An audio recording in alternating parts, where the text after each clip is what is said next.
Q&A, Q&A, Q&A with the morning breakfast smoothie. So yeah, I just posted on YouTube, Instagram a couple of days ago. I said, doing Q&A in an upcoming video. Submit your questions, so we'll just jump into it. Nothing fancy here.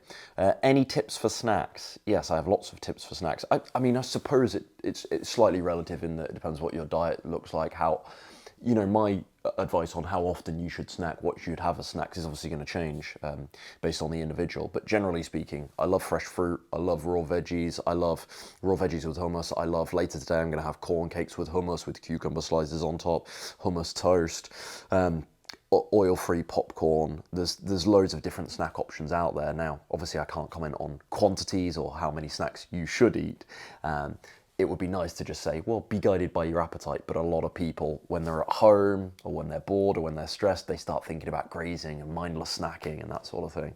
So I want to say that you should be able to trust your intuition with snacks, but there are obvious pitfalls with that kind of advice.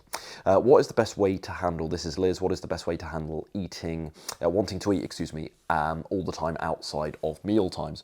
Yeah, I mean, there's a lot to this. This is basically a structural problem or respecting a structure problem. You need to literally see your meal plan like it's on a pedestal, like this is the structure that I follow, this is what I've committed to, and that's going to allow you a vehicle for discipline. And this is what people don't have. They don't have rules, they don't have boundaries, so they just kind of eat what they want when they want, and it leads to all sorts of problems. When you have a structure and you can actually respect that structure and just say to yourself, well, it's not really my meal time yet, I'm going to wait till dinner, that is something that holds your feet to the fire, keeps you to account. So structure is a really important part of this problem. I think not being bored, this might well be obvious, but I think people do overlook this, so perhaps it's not obvious. Not being bored will really help with this problem too. If you are literally sat at home, not doing anything, or even if you're at work and there's nothing, maybe it's a pretty quiet day, your mind's gonna wander. You're gonna find your little feet walking towards that vending machine. We just do it. We are so used to using food as a sort of a coping mechanism for boredom.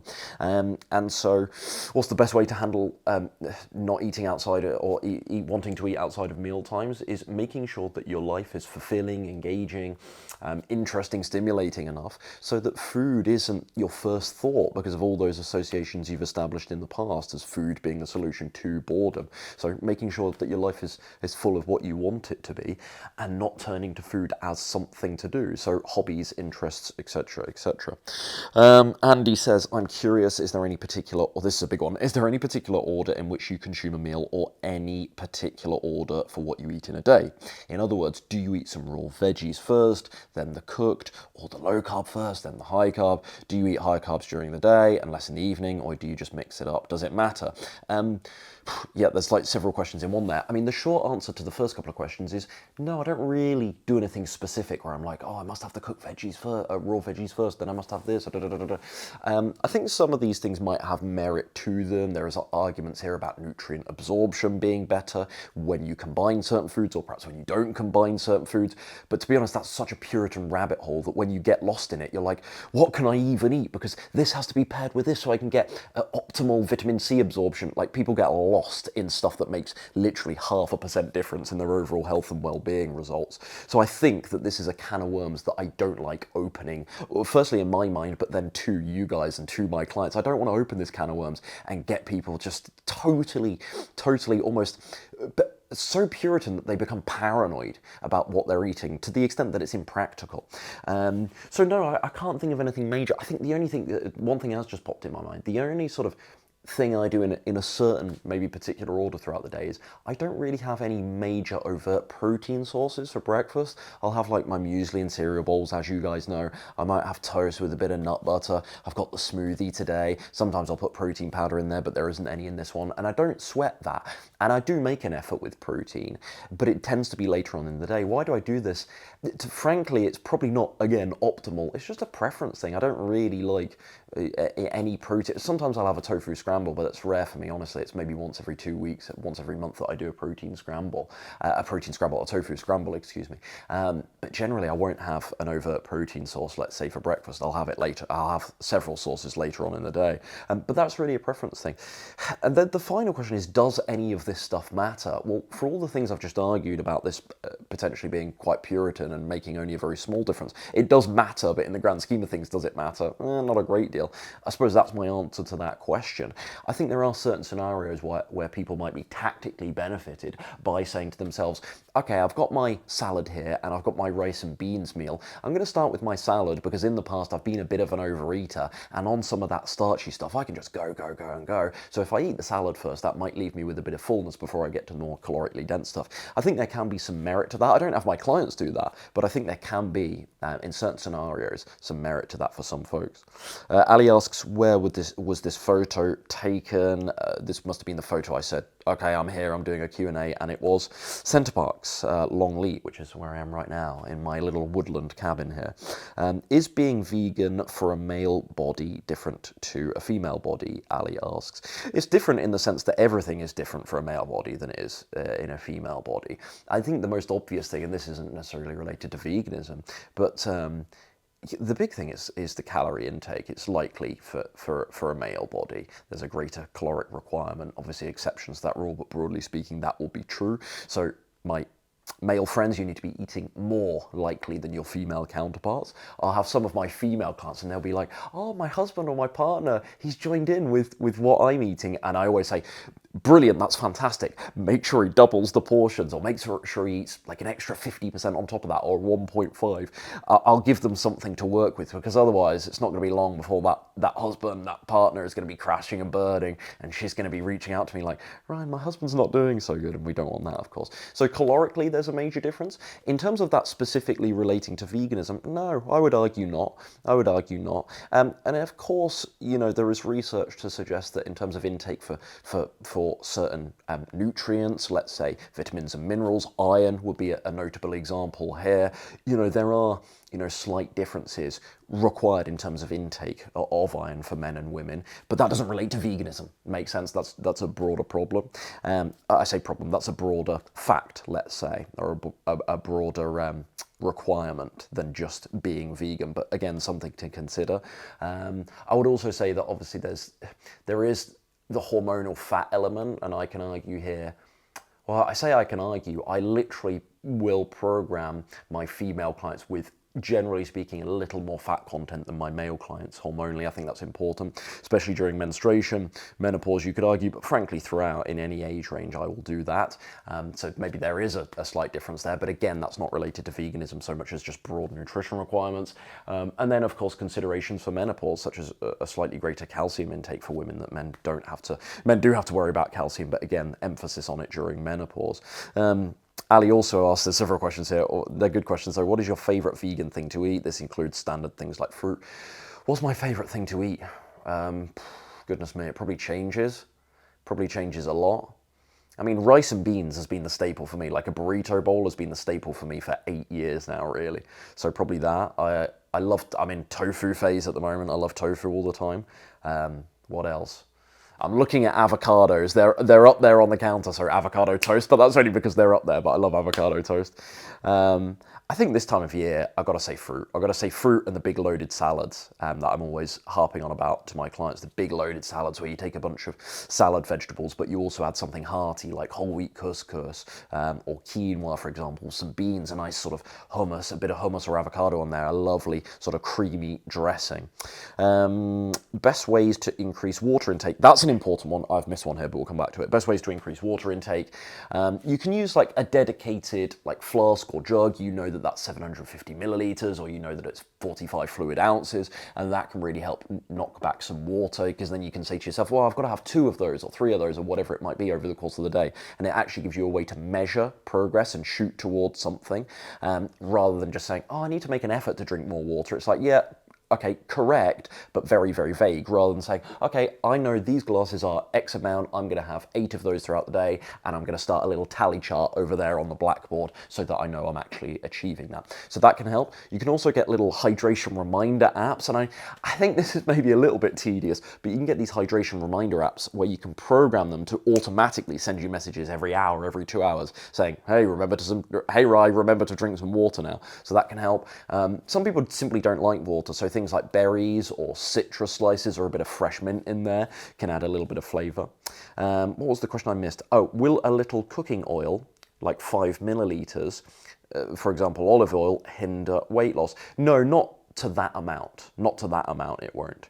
Even though I would say avoid oil as best as possible. Like, to answer your question honestly, no. That is an amount that will not change you being in a calorie deficit. Any tips for menopause weight gain? We just talked about that. Yeah, you're likely, it's not a guarantee, but you're likely as a result of menopause and as a result of the age you're at during menopause, so there's a bit of conflating that happens here, you're likely to just have a lower metabolic rate. In other words, your body doesn't need as many calories at rest, so you probably just need to drive those calories down. Now, as soon as I say this, starvation, deprivation, that's not what I mean, but you might, versus when you were 25 years old, for example, you might just need a slightly lower calorie intake. You might just need to try shaving 80, 100 calories, maybe not even that, off your diet, and that might be the difference for you. The scale might start moving. Calcium intake as well, think about that. That's very important to emphasize during menopause, not necessarily related to weight gain so much as your general health and well-being. And Jasmine asks, do you feel like muesli is very different from granola for weight loss? Oh, this isn't actually on my Q&A post, but it's another question, so I've just read it.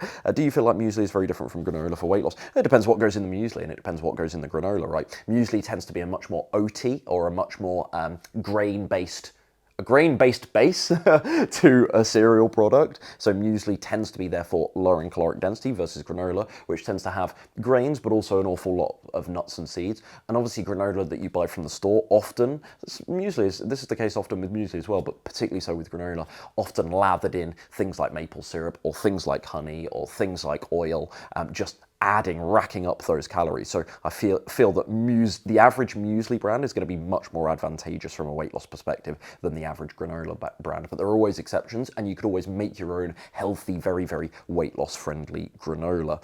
Okay, so that's the YouTube questions, but I also got a couple through Instagram. I'm struggling with consistency with 2 kids, rushing around, a lack of effort. I'm miserable in my body. Can I do it? You can't do it if you don't believe you can, which is the most cliche, new age, self-help here, woo-woo answer I could possibly give. But boy, oh boy, is that true.